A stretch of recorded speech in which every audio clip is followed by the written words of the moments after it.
दोस्तों, सिंध जे पुराणे ज़माने में जॾहिं ॻोठनि जी हवाउनि में सादगी जी ख़ुशबू हूंदी हुई, जॾहिं माण्हू सचाई ऐं ईमान खे पंहिंजो ज़ेवर सम्झंदा हुआ, तॾहिं हिकु निरालो फ़क़ीर रहंदो हो।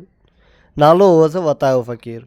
संदसि नालो ॿुधंदे ई माण्हुनि जे चहिरे ते मुर्क अची वेंदी हुई, छाकाणि त हू सादो ज़रूरु हो, पर बेदाना ऐं हाज़िर जवाबु पिणु हो। वतायो फ़क़ीर कंहिं वॾे महल में न रहंदो हो, न वटि को ख़ज़ानो हो, न ज़मीनूं, न सोन जा थाल। संदसि सभ खां वॾी दौलत हुई संदसि ईमान, अक़ल ऐं हिकु नंढड़ी सफ़ेद ॿकरी, जेका हुन लाइ औलाद खां बि वधीक प्यारी हुई। उहा खेसि कंहिं बाज़ार मां न मिली हुई। चवनि था त हिकु ॾींहुं हू दरिया किनारे वेठो हो, जिते हू अक्सर इबादत ऐं सोच वीचार कंदो हो। उते खेसि हिकु ज़ख़्मी ॿकरी मिली। शायदि कंहिं बेरहम मालिक खेसि छॾे ॾिनो हो। फ़क़ीर जे दिलि में रहम जा जज़्बा उभरिया ऐं उन खे घर खणी आयो। ज़ख़्म साफ़ कया, जड़ी बूटियुनि सां इलाजु कयो ऐं कुझु ॾींहंनि में उहा ॿकरी ठीकु थी वई। उन ॾींहं खां वठी ॿकरी फ़क़ीर सां अहिड़ी थी वई ॼणु संदसि साथी हुजे। जिते फ़क़ीर वेंदो, ॿकरी बि पुठियां हलंदी हुई। ॻोठ जा ॿार जॾहिं फ़क़ीर सां मिलिया त ॿकरी खे बि हथ हणंदा ॻोठ जे माण्हुनि वतायो फ़क़ीर खे इज़त ॾींदा हुआ, पर कॾहिं कॾहिं संदसि सादगी ते खिलंदा बि हुआ। पर फ़क़ीर कॾहिं बि नाराज़ न थियो। हू चवंदो हो, जेकॾहिं माण्हू मूं ते खिलनि था त शायदि मुंहिंजी सादगी खेनि ख़ुशी ॾिए थी, ऐं ख़ुशी ॾियण बि इबादत आहे। ॿकरी रोज़ु सुबुह सवेर ॿाहिरि खुलियल मैदान में गाहु चरणु वेंदी हुई। फ़क़ीर उनखे पाण सां गॾु वठी वेंदो। हू काठी ते टेक ॾेई वेहंदो हो, ज़िकर कंदो ऐं ॿकरी वेझो चरंदी रहंदी हुई। उन साल सियारो कुझु वधीक सख़्तु हो। झंग में खाधे जी खोट थी वई हुई। उन झंग में हिकु बघड़ रहंदो हो, जेको बुख खां परेशान हो। केतिरा ई ॾींहं हुनखे को शिकार न मिलियो।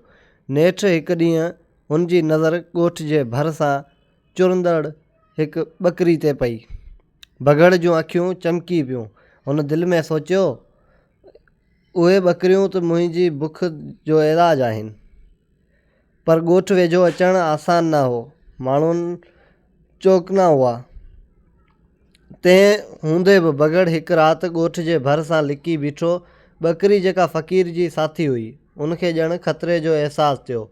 उहा राति जो बेचैनी सां आवाज़ु करणु लॻी। फ़क़ीर जाॻी पियो। हुन ॿकरी जे अखियुनि में डपु ॾिठो। फ़क़ीर आसमान ॾांहुं ॾिठो ऐं चयो, ए रब, जेकॾहिं को ख़तरो आहे त मूंखे अक़ल अता फ़रमा। ॿिए ॾींहुं जॾहिं फ़क़ीर ॿकरी खे खणी मैदान में वियो त ओचितो झंग मां बघड़ निकिरी आयो। ॻोठ जा ॿार डिॼी भॼी विया। बघड़ सिधो फ़क़ीर आॾो अची बीठो। संदसि नज़र ॿकरी ते हुई। बघड़ चयो, ए फ़क़ीर, तूं त अलाह वारो आहीं। मूंखे बुख लॻी आहे। तुंहिंजी ॿकरी मुंहिंजी बुख जो इलाजु थी सघे थी। फ़क़ीर मुस्कुराईंदे चयो, ए झंग जा महिमान, बुख तुंहिंजी ज़रूरत आहे, पर रहम बि त का शइ आहे। बघड़ खिलंदे चयो, रहम झंग में रहम न हूंदो। हिते ताक़तवर जी हुक्मरानी हूंदी आहे। फ़क़ीर कुझु देरि सोचियो, पोइ चयईं, ठीकु आहे, जेकॾहिं तूं मुंहिंजी ॿकरी खाइण थो चाहीं त हिकु शर्त आहे। बघड़ हैरान थी वियो। बघड़ चयो, कहिड़ी शर्त आहे? फ़क़ीर वाराणियसि, तूं पहिरीं मुंहिंजे हिकु सुवाल जो जवाबु ॾे। जेकॾहिं तूं सचो ऐं दाना आहीं त पोइ मां पाण ॿकरी तुंहिंजे हवाले कंदुसि।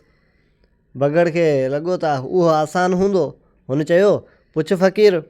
फ़क़ीर चयो, जेकॾहिं तूं अॼु मुंहिंजी ॿकरी खाईंदे त तुंहिंजी बुख ख़तमु थींदी, पर जेकॾहिं तूं रहम इख़्तियार कंदे त तुंहिंजे दिलि में सुकून ईंदो। ॿुधाए, बुख अहम आहे या सुकून? बघड़ कुझु पल लाइ ख़ामोश थी वियो। बघड़ ज़िंदगी में पहिरियों भेरो कंहिंखां अहिड़ो सुवालु ॿुधो हो। हुन सदाईं ताक़त ऐं बुख खे ई सभु कुझु सम्झो हो। फ़क़ीर ॿीहर चयो, बुख रोज़ु ईंदी आहे, पर सुकून हिकु नेमत आहे। बघड़ जे अंदरि का तब्दीली आई। हुन चयो, मां झंग जो जानवर आहियां, मूंखे सुकून जी कहिड़ी ख़बर? फ़क़ीर मुर्कंदे चयो, सुकून उहो आहे जॾहिं तूं कंहिं कम खां पोइ शर्मिंदगी महसूसु न करीं। बघड़ कुझु देरि लाइ ॿकरी ॾांहुं ॾिठो, पोइ फ़क़ीर ॾांहुं। आख़िरकार हुन सर झुकायो ऐं चयो, अॼु मां तुंहिंजी ॿकरी खे न खाईंदुसि। शायदि सकून बि आज़माइणु घुरिजे। ऐं उहो आहिस्ते आहिस्ते झंग ॾांहुं मोटी वियो। ॻोठ जा माण्हू हैरान हुआ। उन्हनि फ़क़ीर खां पुछियो, तूं बघड़ खां डिॼी छो न? फ़क़ीर चयो, डपु उते हूंदो आहे जिते ईमान कमज़ोर हुजे। उन ॾींहं खां पोइ ॻोठ में ॻाल्हि मशहूरु थी वई त दानाई ऐं सब्र सां वॾे खां वॾो ख़तरो बि टारे सघिजे थो।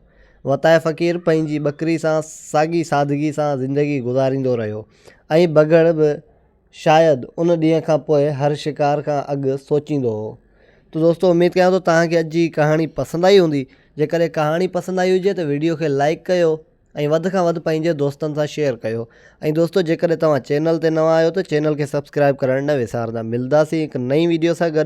तेसीं ताईं रखो पंहिंजो ख़्यालु। अल्लाह हाफ़िज़। दोस्तों, कमेंट करे ॿुधाए छॾियो त अॻिली ईंदड़ कहाणी कहिड़ी ॿुधणु पसंदि कयो था। महिरबानियूं।